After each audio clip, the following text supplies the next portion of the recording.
नमस्कार दर्शक बंधु धर्म आस्था चैनल पक्ष থেকে আপনাদের সবাইকে স্বাগত। আশা করি আপনারা প্রত্যেকেই ভালো আছেন, সুস্থ আছেন। আজ আমি যে বিষয়টি নিয়ে আলোচনা করব সেটি হচ্ছে খুবই গুরুত্বপূর্ণ বিষয়। অর্ঘ্য কিভাবে বাধ্যে হয় শ্রাদ্ধাদিতে গেলে, অর্থাৎ শ্রাদ্ধাদির কাজ পড়লে যেমন কুশ দিয়ে কিভাবে আংটি, মোটক, কুশের ব্রাহ্মণ, ত্রিপত্র এগুলো বাধ্য হয় যেমন শেখা উচিত, কিভাবে কলার পেটও বানাতে হয় যেমন শেখা উচিত, তেমনটি পুজোর ক্ষেত্রে কিভাবে মাসভক্তবলী অর্ঘ্য তৈরি করতে হয় এগুলি জানতে হবে। তা আমরা জানি, আপনারাও জানেন, কোনো কলা পাতায় হোক, কোনো মাটির খোড়াইতে হোক, কিছু আতপ চাল, কালো মাসকলাই, একটু ঘি, একটু দই, একটি কলা, কিছুটা জব, কিছুটা মধু, পারলে শর্করা অর্থাৎ চিনি দিয়ে ওটাকে মাখতে হবে, মেখে একটা মাটির পাত্রে রাখতে হবে। এটা হচ্ছে মাসভক্তবলী। অর্ঘ্য কীভাবে বাধ্যে হয়? বড় আলতা পাতা নিতে হয়, বড় মাপের, যেটা একটা ছোট আলতা পাতা আছে, একটা বড় আলতা পাতা আছে। বড় আলতা পাতা নিয়ে তার মাঝখানে একটা, যদি শক্তি পুজো হয়, একটা বেল পাতা রাখবেন। বেল পাতা রেখে সেখানে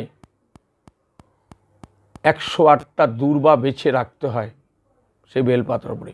যদি 108টা সম্ভব না হয় তাহলে 28টা করুন। সে 108টা কিংবা 28টা দূর্বা রাখতে হয়। চাল 108টা গুণে রাখতে হয়। যদি সম্ভব না হয় তাহলে 28টা আতপ চাল রাখতে হয়। কিছুটা জব দিতে হয়, কিছুটা শ্বেত সরিষা দিতে হয়, কিছুটা তিল দিতে হয়। আর কি দিতে হয়? সে পদ্মপুষ্প হোক আর জবা পুষ্প হোক, সেটা দিতে হয়। আর কি দিতে হয়? প্রাদেশ প্রমাণ একটা কুশ, অর্থাৎ কুশের ডগা, প্রাদেশ প্রমাণ একটা কুশের ডগা দিতে হয়, রাখতে হয়। তারপরে একটি লাল সুতো দিয়ে সেই আলতা পাতা সমেত যে দ্রব্যাদি, অর্ঘ্যের জন্য যে দ্রব্যাদি রয়েছে সেটা আলতা পাতা সমেত, অর্থাৎ আলতা পাতা দিয়ে মুড়ে নিচটা এবং পাশে, যেমন আপনার রুটি মোড়ে বা পাটিসাপটা মোড়ে এরকম মুড়ে নিয়ে নিচটা একটু গুটিয়ে নিয়ে তারপর লাল সুতো দিয়ে বাঁধতে হয় ভালো করে। মাঝখানে কিন্তু ফুলটা থাকবে, আর যে সমস্ত জিনিসের কথা বললাম সেগুলো থাকবে। অর্ঘ্য তৈরি করতে হয়। তারপর মধুপর্ক কী করে বানাবেন? অনেকে মধুপর্ক আর পঞ্চামৃতর মধ্যে গুলিয়ে ফেলেন। মধুপর্কে পড়বে মধু, ঘি, দই, শর্করা ও কুশোদক, এই দ্রব্যগুলো একত্রে মিশ্রণ করলেই মধুপর্ক। এটা কাঁসার বাটি হোক বা পেতলের বাটি, যদি না থাকে তাহলে পেতলের বাটি হোক, মধুপর্ক 5টা জিনিস দিয়ে করতে হয়। এই মধুপর্কে যদি দুধ দেওয়া যায় তাহলে ওটা পঞ্চামৃত হয়ে গেল, কেননা মধুপর্কে কখনো দুধ ব্যবহার হয় না।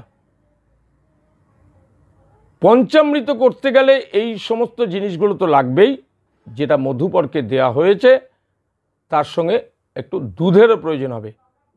এখন যদি বলেন যে কোনটার কি মাপ, সেটা শাস্ত্রেই আছে, সেটা না হয় পরের ভিডিওতে আবার কোনো সময় বলে দেবো, বা আপনার বাই ফোনে আমাকে জিজ্ঞাসা করে নিতে পারেন।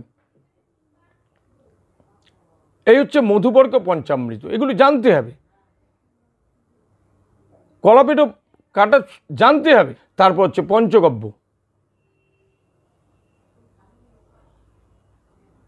গরু থেকে আমরা যে জিনিসগুলো পাই, তা গরু থেকে কি পাই? গোময় পাই, গোচনা পাই, আর কি পাই? ঘি পাই, দুধ পাই, দই পাই। এই 5টা জিনিস একত্রে করলেই তো পঞ্চগব্য। এগুলো সবার প্রথমে জানতে হবে। যদি কোনো শান্তি সংস্থানের কাজে যান, তারপর ধীরে ধীরে কীভাবে মণ্ডলগুলো 5টা রং দিয়ে কীভাবে মণ্ডলগুলো করবেন, কোথায় অষ্টদল পদ্ম, কোথায় সর্বতবদ্ধমণ্ডল, কোথায় বা নবগ্রহের যন্ত্র, সেটার পরের বিষয়। কিভাবে শিব বানাবেন, শিব বানাতে গেলে কি কি নিয়ম মানতে হয়, এমনভাবে শিব বানাবেন যাতে মানুষ ওই আপনার শিবটা দেখবার জন্য ভিড় করে, বলবে এত সুন্দর শিব বানালেন আপনি মাটি দিয়ে। আর শিব গড়তে গিয়ে যাতে বাদর না হয়ে যায়, দেখবেন তাতে কিন্তু ক্ষতি হয়।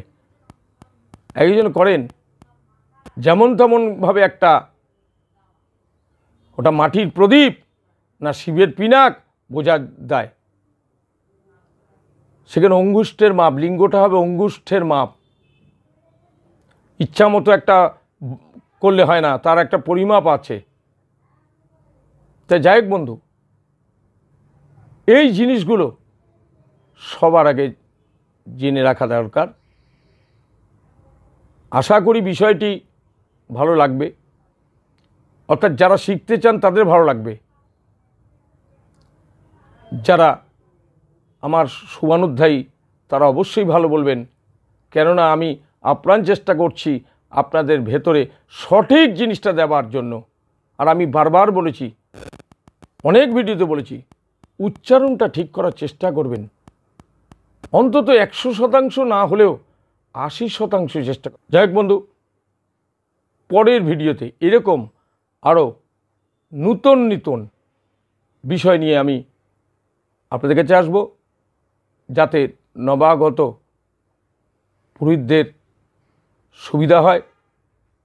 এমন কতগুলো জিনিস নিয়ে আসব যেটা প্রাথমিক পর্যায়ে আপনাদের কাজে লাগে, এবং যতদিন আপনারা এই কাজের মধ্যে থাকবেন ততদিনই প্রয়োজন হবে আমি যে বিষয়গুলি নিয়ে আলোচনা করলাম। তাহলে যদি ভালো লাগে তাহলে আপনারা চ্যানেলটি সাবস্ক্রাইব করতে ভুলবেন না, ভিডিওটি লাইক করবেন। আমি একটা বিষয়ের উপর বেশি গুরুত্ব দিই, ভিডিওটিকে শেয়ার করবার চেষ্টা করবেন যাতে প্রত্যেকের উপকার হয়। যদি যারা ফোন করেন তাদেরকে আমি চেষ্টা করি বইপত্র নিয়ে আলোচনা করা বা বইপত্র বিষয়ে একটু বলে দিই, বা যদি কোনো গুরুত্বপূর্ণ বিষয় হয়, যদি সম্ভব হয়, তাহলে আমি তাদের হোয়াটসঅ্যাপে আমি পাঠিয়ে দিই। যারা জানেন তারা তো জানেনই। যাই হোক বন্ধু, আজ তাহলে এখানেই শেষ করছি।